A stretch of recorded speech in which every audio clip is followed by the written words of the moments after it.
Hello, welcome to the Farm Journal Newsroom. With today's Farm Journal Live, I'm Clinton Griffiths. We're continuing to bring you an update each and every day on the coronavirus outbreak and its potential impacts to the agricultural industry.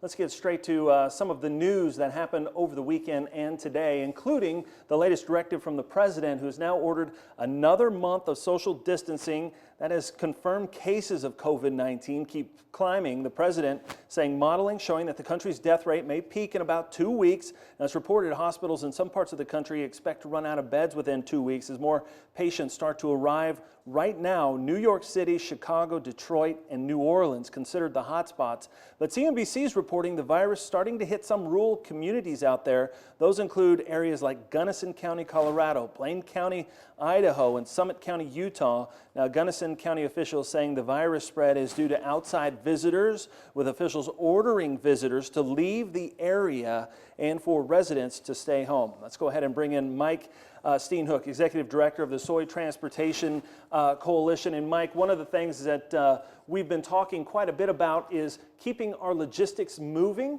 And as someone that's kind of keeps your eye on how product is moving around the world and around the country, it sounds like we're still shipping a few things at least.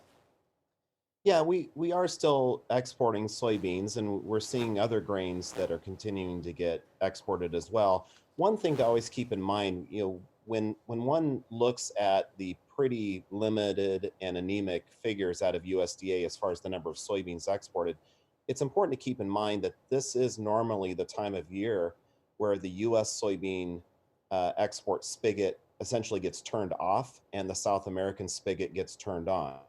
80% of our exports for soybeans occur between the months of September and February. So this naturally is the time where there is this pullback. And when our harvest comes online, that's when the U.S. soybean export spigot gets turned on and South America gets turned off. So we are seeing, kind of true to form, pretty limited soybean exports during this time of the year, but we are seeing some, and it does show that our supply chain is still operating. One thing that we're noticing out of Argentina is there's a real dispute between municipal governments and the federal government in Argentina as far as truck movements. A lot of these municipal governments are not allowing truck movements to occur. So movements to some of these processing facilities in that Rosario area of Brazil are about a half of what they normally were earlier this month. So that's actually putting some upward pressure and demand for soybean meal exports. So we are kind of seeing that. So bottom line, limited exports, but that is largely due to this time of the year. A big headwind that we can continue to face, though, is the currency of the US dollar compared to the Brazilian real. We're at an all-time high as far as the strength of the dollar. So that is inhibiting our exports as well. So that is another headwind that we are confronting and will be for the foreseeable future. Yeah, absolutely. As we talk about being able to ship some of this ag product just through the countryside, we know some states are making some exceptions and allowing some exemptions for agricultural product to move around. We are seeing that, and a lot of these states have enacted kind of what's often kind of an extension of like the harvest exemptions that we typically see during the harvest time of the year, where it'll be a 10% allowance or a 10,000 pound allowance for a variety of freight. A lot of these agricultural states, they're allowing these exemptions for commodity agriculture, ethanol, biodiesel, a variety of other freight, particularly medical freight that's very needed during this time. So, and then with the federal stimulus package that was passed last week, it does have a provision in it that allows states to allow heavier weight allowances on the interstate system. Most of these states can only provide exemptions for their own state system, but what the stimulus package actually allowed is if a state wants to allow heavier limits on the interstate system, they are allowed to do that. So that's something that we're going to be focusing on and working with state departments of transportation on in the weeks and months to come. Mike, one of the things we talked about at Commodity Classic was the wetness down in the southern U.S. and all of the river issues that we were having at the time, some flooding and things like that. Anything right now on those waterways that you guys are keeping an eye on? Yeah, we do continue to see a limited water depth out of our number one export region, which is the lower Mississippi River, because of all of the rain and precipitation that we've had. Water levels are quite high, and there has been some sediment buildup in that key area export region for soybeans and for grain entirely. So that's something that we're continuing to monitor. There needs to be dredging that has been occurring and needs to continue to occur. So clearly something that will be impacting us for the foreseeable future. All right, appreciate you joining us today on Farm Journal Live. Mike Steenhoek with the Soy Transportation Coalition. Looking at some other news happening right now around the globe.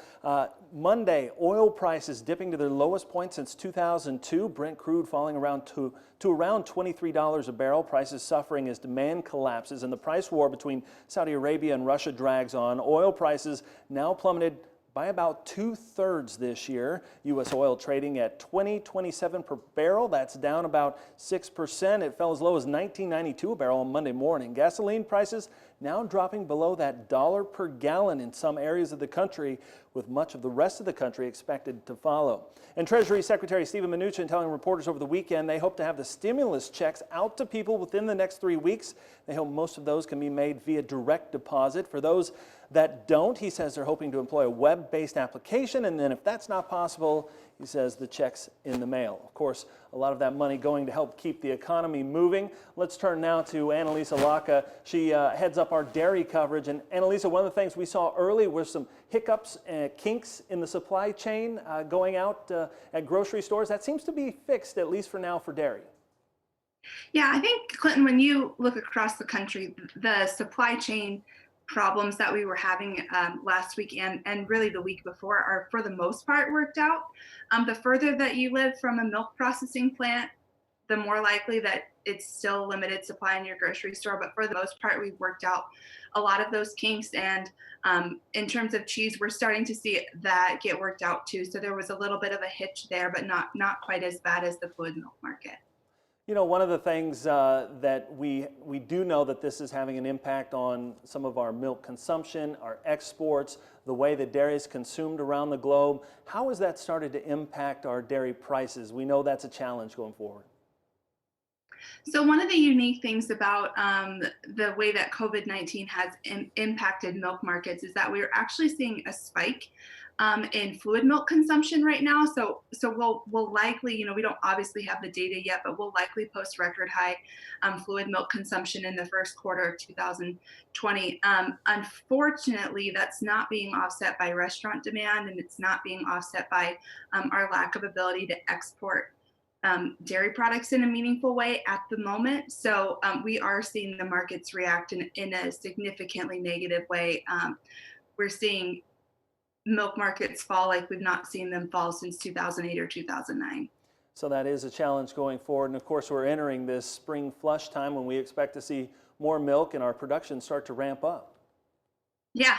So yeah, unfortunate timing really, because we're moving into spring flush, as you mentioned, so we're used to having a seasonally higher milk production at this point in time. One of the fortunate things, if there is some kind of silver lining, we do expect some farmers to have to dump milk throughout the country, and in the upper Midwest, we can start applying manure to fields beginning April 1st. In a lot of cases, that's going to free up some lagoon space for that milk. Had this happened a month or even 2 months earlier, we could have been in not only the financial nightmare that is likely to come, but also a logistical nightmare from that aspect. And one of the things, as you talk about dumping milk, one of the things that we want to remind folks is that they keep track of that, correct? We want to make sure that they're keeping an eye on how much. Yeah, it's critically important that you keep track. If you are a farmer that has been put in the position by your cooperative or your milk buyer to dump milk, it's imperative that you keep track of it for lots of reasons. The federal order needs that data, but also if you participate in the dairy margin coverage program, you'll need that data for your milk production history for the year. And then also, we're not sure yet what might happen, but there's a good chance. We've seen in the past where Congress has come and provided some funding for act of God milk dumping situations like this. Okay. Hey, appreciate the insights as always, Annalisa and Mike. Thank you for joining us on our Farm Journal Live today. Of course, we're going to continue to bring you the latest coverage. You can find that at agweb.com. Go to /coronavirus or click on the link in the upper left-hand part of that page. Again, at agweb.com. We'll continue to bring the latest update on the coronavirus and how it's impacting agriculture. From all of us here at Farm Journal, I'm Clinton Griffiths. Have a great afternoon.